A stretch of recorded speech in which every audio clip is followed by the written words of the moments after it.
یہ طلاق خلا اور یہ کتنے اب دیکھیں کتنا سینسیٹیو معاملہ ہے۔ معاملہ یہ ہے کہ لڑکا الگ ملک میں رہتا ہے، لڑکی الگ ملک میں رہتی ہے۔ اب لڑکی جو ہے وہ خلا کا مطالبہ کرتی ہے اور لڑکا کہتا ہے کہ اس کو پتہ ہی نہیں لگا، اس کو جو ہے وہ پتہ ہی نہیں ہے، اور یہاں پہ جو ہے وہ قاضی جو ہے وہ تو اس صورتحال میں کیا شریعت کیا ہماری رہنمائی کرتی ہے؟ دیکھیں، سب سے پہلی بنیادی چیز یہ ہے کہ خلا کے لیے جو شوہر ہوتا ہے اس کو بلایا جاتا ہے اور وہ اس کی رضامندی کا ہونا ضروری ہے، اور اس کو اطلاع دی جاتی ہے، اس کو بلایا جاتا ہے، اور قاضی جو ہے وہ اس کو خط لکھتا ہے، اس کو اب جیسے آج کل کا دور ہے ای میل کی جائے گی، خط لکھا جائے گا اور اس کو نوٹس بھیجا جائے گا۔ تو اب مثال کے طور پہ اب آپ نے اس کو نوٹس بھیجا، اس کو ای میل بھیجی، کورٹ کا نوٹس بھیجا، قاضی کا نوٹس بھیجا، شریعہ کونسل کا بھیجا کہ بھئی اس طرح سے آپ کی جو وائف ہے اس نے خلا کے لیے کانٹیکٹ کیا ہے، وہ آپ سے خلا چاہتی ہے۔ اچھا، اب اس نے 1 مہینہ ہو گیا، اس نے کوئی جواب نہیں دیا، 2 مہینہ ہو گیا اس نے کوئی جواب نہیں دیا، 3 مہینہ ہو گیا اس نے جواب نہیں دیا، ٹھیک ہے، اور پھر اس کو کانٹیکٹ کیا جا رہا ہے، اس کے جو والد ہیں ان کو کانٹیکٹ کیا گیا، والدہ کو کانٹیکٹ کیا گیا، جتنے بھی اس کے جو قریبی رشتہ دار ہیں، بہن بھائی سب کو، اور تاکہ اس کو کسی طریقے سے بھی اس تک خبر پہنچائی گئی اور پہنچانی چاہیے تاکہ یہ معاملہ کلیئر ہو۔ بہت سارے لوگ ایسے ہوتے ہیں، ان کو نوٹس ملتا ہے، ان کو لیٹر ملتا ہے، ان کو ای میل ملتی ہے، لیکن وہ جواب نہیں دیتے،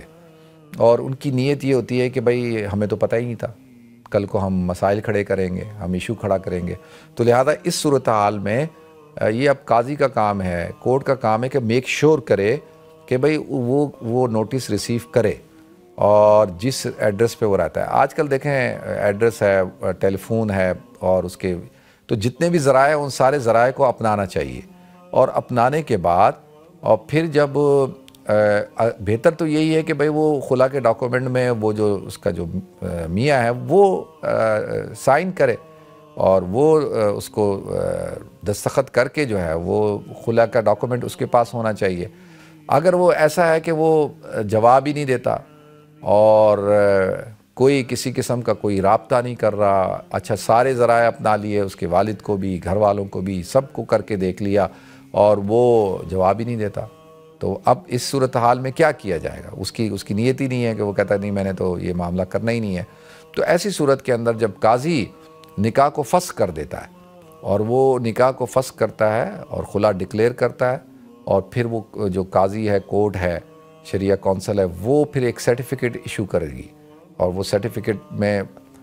وہ دے گی اس خاتون کو۔ اب وہ خاتون وہ سرٹیفکیٹ لینے کے بعد اب وہ عدت گزاریں گی، عدت گزارنے کے بعد اب بعد میں اگر وہ کہیں نکاح کرنا چاہتی ہیں، شادی کرنا چاہتی ہیں، تو پھر وہ کر سکتی ہیں، ٹھیک ہے۔ اور ان کے پاس وہ ڈاکومنٹ ہونا بہت ضروری ہے، وہ ایویڈنس ہونا بہت ضروری ہے کہ جس میں وہ سارے وہ پورا ہوگا نا، بھئی ہم نے اس کو لیٹر لکھا تھا، ای میل کی تھی، یہ سارا کراسپونڈنس جو بھی ہے، تو سارے ڈاکومنٹ ہونے چاہیے نا۔ کل کو وہ یہ دعویٰ کر دے کہ نہیں بھائی میں نے تو خلا دیا ہی نہیں تھا،